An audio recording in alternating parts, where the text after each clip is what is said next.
Assalamualaikum warahmatullahi wabarakatuh. Kami dari kelompok 4 kelas 2A di 3 akuntansi akan menyampaikan sebuah resume video mengenai materi pertemuan kelima oleh kelompok 1 yaitu mengenai profesi akuntan publik dan kode etik akuntan. Dengan anggota kelompok yang pertama yaitu ada saya sendiri, Dio Zarati Andri, rekan saya Vina Aprilia Putri, Tiffany Putri Fahri, dan Putri Nanda Fadila.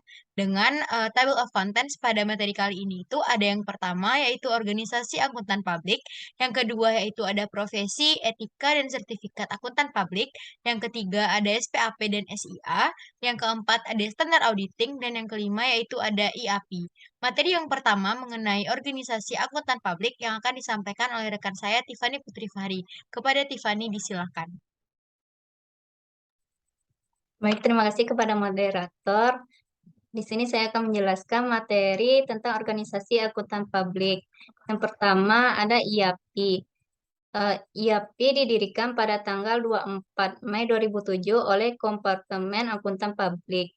KMK nomor 143 garing KMK 01 garing 2011 tentang penetapan IAPI sebagai asosiasi profesi akuntan publik yang mengakui IAPI sebagai organisasi yang berwenang melaksanakan ujian profesi akuntan publik, penyusunan dan penetapan standar profesional dan etika akuntan publik, serta penyelenggaraan program pendidikan berkelanjutan sekaligus review mutu akuntan publik. Yang kedua, IAI. Ikatan Akuntan Indonesia adalah ikatan akuntan tanpa memandang spesialisasi, kompartemen, forum, asosiasi, institut, merupakan suatu organisasi sub-IAI atau bukan organisasi sub-IAI yang mengakomodasi aspirasi atau kebutuhan khusus akuntan pendidik, akuntan manajemen, akuntan publik, akuntan pemerintahan, dan akuntan spesialis lain. Jadi IAPI adalah suborganisasi dari IAI atau keanggotaan asosiasi IAI, di mana dulunya IAPI termasuk ke dalam IAI Kompartemen Akuntan Publik atau IAI KAP. Yang ketiga, ada Pusat Pembinaan Profesi Keuangan atau P2PK. Dalam rangka mengakomodasi adanya penambahan fungsi pembinaan profesi aktuaris tersebut, maka ditetapkanlah Peraturan Menteri Keuangan Nomor 206 garing PMK 01 garing 2014 tentang organisasi dan tata kerja Kementerian Keuangan yang menyatakan bahwa unit kerja Pusat Pembinaan Akuntan dan Jasa Penilai berubah menjadi Pusat Pembinaan Profesi Keuangan dengan struktur organisasi sebagai berikut. Yang pertama, bagian tata usaha. Yang kedua, bidang pembinaan profesi akuntansi. Yang ketiga, pembinaan penilai publik atau aktuaris. Yang keempat, bidang pemeriksaan akuntan publik. Yang kelima, bidang pemeriksaan penilaian publik dan aktuaris. Yang keempat, kantor akuntan publik. Peraturan Pemerintah Republik Indonesia Nomor 20 Tahun 2015 tentang praktik akuntan publik, UU Undang-Undang RI Nomor 5 Tahun 2011 tentang akuntan publik, PMK Nomor 154 garing PMK 01 garing 2017 tentang pembinaan dan pengawasan akuntan publik. Yang kelima, Kantor Jasa Akuntan atau KJA. KJA wajib memiliki dan melaksanakan sistem pengendalian mutu sesuai dengan ketentuan yang ditetapkan oleh asosiasi profesi. Karena itu ada beberapa langkah yang akan diambil IAI terkait KJA ini. Yang pertama, menyusun sistem pengendalian mutu KJA. Yang kedua, sosialisasi kepada anggota dan stakeholders terkait adanya peluang mendirikan KJA. Yang ketiga, menyusun panduan dan melaksanakan proses review mutu KJA. Yang keempat, menyusun standar profesional jasa akuntan atau SPJA. Sekian, saya kembalikan kepada moderator. Terima kasih kepada Tiffany Putri Fahri. Materi selanjutnya yaitu mengenai profesi, etika profesi, dan sertifikasi akuntan publik yang akan disampaikan oleh rekan saya, Vina Aprilia Putri. Kepada Vina, disilakan. Terima kasih kepada moderator. Baiklah, saya akan menjelaskan tentang profesi, etika, profesi, dan sertifikasi akuntan publik. Yang pertama, di profesi etika dan sertifikasi akuntan publik ini terbagi atas 3. Yang pertama, Undang-Undang RI Nomor 5 Tahun 2011 tentang akuntan publik, di mana itu tentang peraturan terkait profesi akuntan publik atau IAI. Yang kedua, CPA of Indonesia (ESAM). Itu sertifikasi akuntan publik atau IAPI. Dan yang ketiga yaitu Peraturan Pengurus IAPI Nomor 2 Tahun 2016 tentang ketentuan fee audit. Selanjutnya tentang prinsip etika. Yang pertama, kepentingan umum. Kepentingan umum ini maksudnya setiap anggota berkewajiban untuk senantiasa bertindak dalam kerangka pelayanan kepada publik, menghormati kepercayaan publik, dan menunjukkan komitmen atas profesionalisme. Selanjutnya yang ketiga, integritas. Integritas ini artinya yaitu jujur, adil, dan profesional. Dan yang ketiga yaitu objektivitas dan independensi. Ya, maksudnya independensi dalam fakta yaitu auditor mempertahankan dan independensi dalam penampilan. Dan yang keempat yaitu tanggung jawab.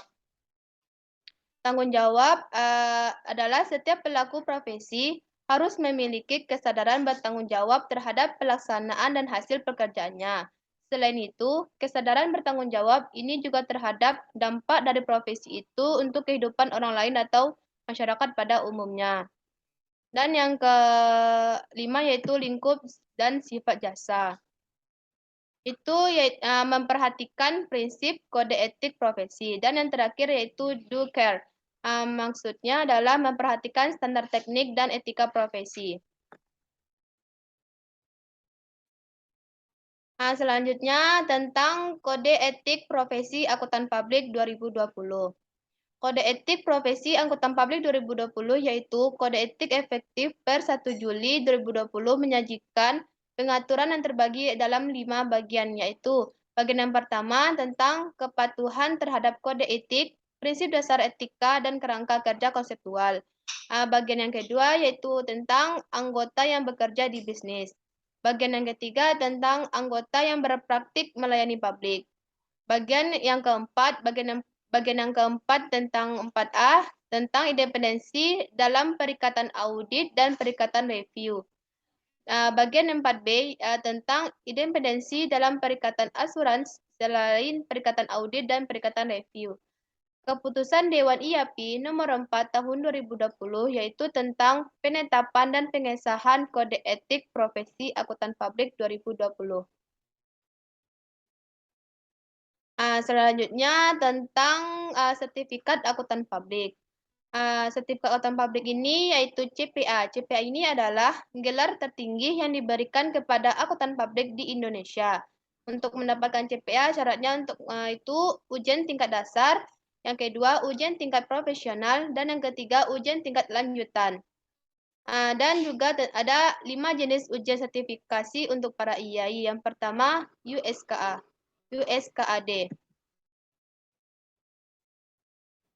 USKAD ini adalah ujian untuk mengukur keahlian peserta dalam hal memahami dan menjelaskan kerangka dasar penyusunan dan penyajian laporan keuangan sesuai dengan standar akuntan keuangan atau SAK. Dan yang kedua tentang CA Indonesia. Dan yang ketiga USAAP. USAP ini ujian sertifikasi ahli akuntan pemerintah. Melakukan sertifikasi terhadap personel yang menyusun dan mereview laporan keuangan pemerintah. Adanya perubahan SAP, tantangan implementasi, serta perubahan keputusan personil, maka USAP dimutakhirkan dan dikembangkan menjadi ujian sertifikat Certificate Government Accounting Association, yaitu USCAGA, dan ujian sertifikat sertifikasi Certified Government Accounting Expert. Dan yang keempat yaitu tentang USPSAK, yaitu ujian sertifikasi PSAK. Adalah ujian untuk mengukur kompetensi peserta dalam hal memahami dan menjelaskan kerangka dasar pernyataan laporan keuangan sesuai dengan PSAK. Dan yang terakhir tentang USAS. USAS ini adalah ujian sertifikasi akuntan syariah, merupakan suatu strategi pengembangan keilmuan dan keahlian akuntan syariah dalam rangka penyesuaian dengan perkembangan ekonomi syariah di Indonesia. Selanjutnya, sertifikasi dari IAMI yaitu CPMA atau Certified Professional Management Accountant. Dan tentang sertifikasi untuk para akuntan publik ini terbagi atau IAP terbagi atas 3. Yang pertama entry level atau gelar ACPAI yaitu Associate Certified Professional Auditor of Indonesia. Dan yang kedua yaitu Professional Staff Level atau gelar CPAI yaitu Certified Professional Auditor of Indonesia. Dan yang ketiga yaitu Public Accountant Level yaitu gelar CPA di mana yaitu Certified Public Accountant of Indonesia. Dan terdapat dalam Undang-Undang Nomor 5 Tahun 2011. Baiklah, saya kembalikan kepada moderator. Terima kasih kepada Vina Aprilia Putri. Materi selanjutnya yaitu Sertifikat Akuntan Publik Lanjutan yang akan disampaikan oleh rekan saya, Putri Nanda Fadila. Kepada Putri Nanda Fadila, disilakan. Baiklah, terima kasih kepada moderator. Saya akan melanjutkan sertifikat akuntan publik, beberapa sertifikat global yang bekerja sama dengan Indonesia. Yang pertama ada The Institute of Chartered Accountants in England and Wales, atau disebut ICAEW. Yang kedua ada Certified Practicing Accountant Australia, atau disebut dengan CPA Australia. Yang selanjutnya ada The Institute of Certified Management Accountant, atau disebut dengan ICMA. Selanjutnya ada International Federation of Accountant, atau disebut dengan IFAC. Selanjutnya ada Association of Certified Accountant, atau disebut dengan ACCA. Selanjutnya ada Accountants Worldwide, atau disebut dengan CAW. Yang terakhir ada ASEAN Certified Professional Accountant, atau disebut dengan ACPA. Selanjutnya ada Standar Profesional Akuntan Publik, atau disebut SPAP, dan International Standard on Auditing, atau disebut dengan ISA. Perkembangan SPAP. Pada tahun 1972, pertama kalinya Ikatan Akuntan Indonesia berhasil menerbitkan norma pemeriksaan akuntan yang dipisahkan dalam Kongres ketiga Ikatan Akuntan Indonesia. Pada tanggal 19 April 1986, norma pemeriksa akuntan yang telah diteliti dan disempurnakan oleh tim pengesahan disahkan oleh pengurus pusat Ikatan Akuntan Indonesia sebagai norma pemeriksa yang berlaku efektif selambat-lambatnya untuk penugasan pemeriksaan atas laporan keuangan yang diterima setelah tanggal 31 Desember 1986. Selama tahun 1999, Dewan melakukan perubahan atas Standar Profesional Akuntan Publik per 1 Agustus 1994 dan menerbitkannya dalam buku yang berjudul Standar Profesional Akuntan Publik per 1 Januari 2001. Selanjutnya ada Organisasi Akuntan Publik, yaitu perkembangan ISA. Yang disebut dengan International Standard on Auditing, yaitu merupakan standar audit terbaru yang telah diadopsi di Indonesia.